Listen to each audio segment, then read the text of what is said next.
Welcome back, everyone. Okay, so now that we have three columns here, we can't really see the difference in between them two. So what we're going to do is we're actually going to put each cell as its own style color.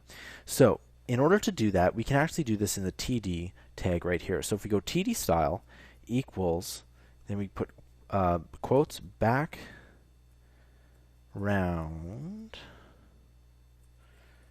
color,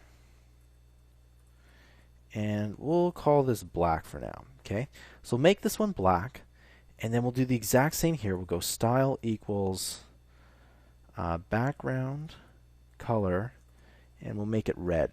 And I know that looks ridiculous, right? But this is just for testing.